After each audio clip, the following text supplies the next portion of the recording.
Here on South Padre Island, many of the homes are built on stilts, and the high rises, the ground floor is nothing more than a parking garage. That's because of the storm surge, that dome of water that sweeps across the coastline as a hurricane is making landfall. But all of the valley is subject to flooding. The rest of the area, though, because of heavy rainfall. We call that inland flooding. Once again, the key is to be prepared. Here's Alan Shoemaker. The time to start preparing for a flood from a hurricane or any heavy rainfall is now. Start by checking your insurance policy.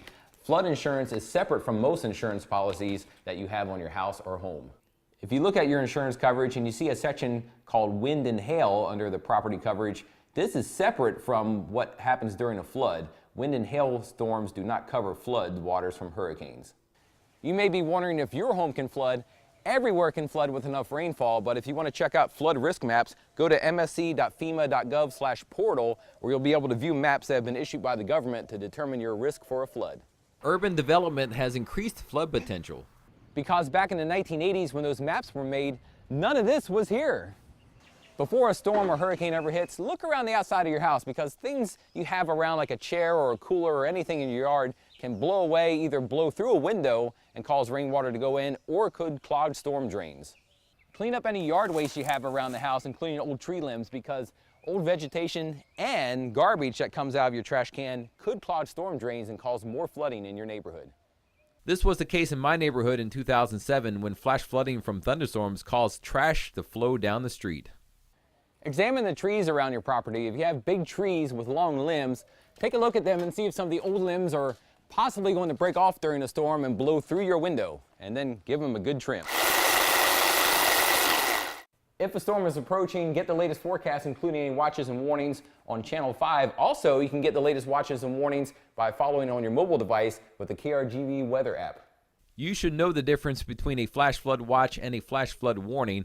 A flash flood watch means that conditions are favorable for flooding to occur and flooding may soon be possible. A flash flood watch may also be issued more than a day before heavy rain occurs. A flood warning means that flooding is imminent or occurring. If it looks like your home will flood, you want to pack a bag to be ready to evacuate just in case. So plan some things like taking some food.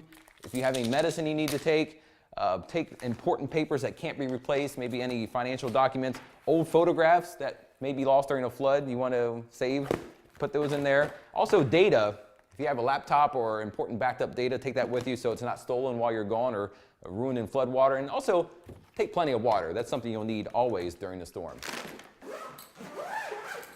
For important things that you're leaving behind, try elevating them by putting them on shelves. That way if floodwaters do come in, some stuff may be saved.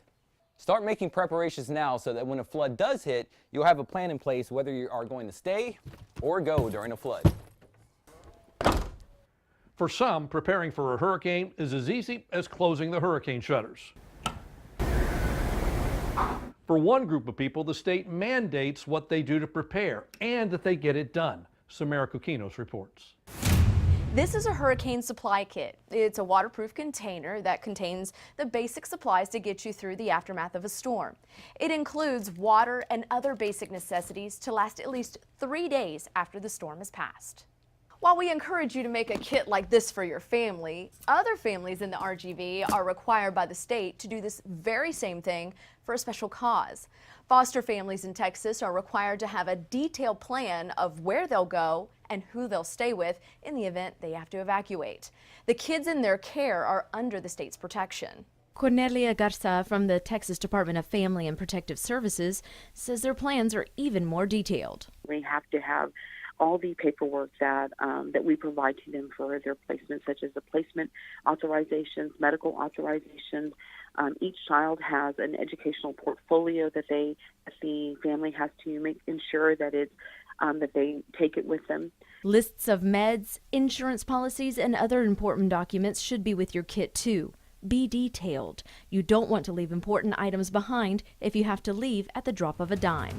Coming up, what to do if the power goes out in a hurricane, and do you need to plan to evacuate? Stay with us.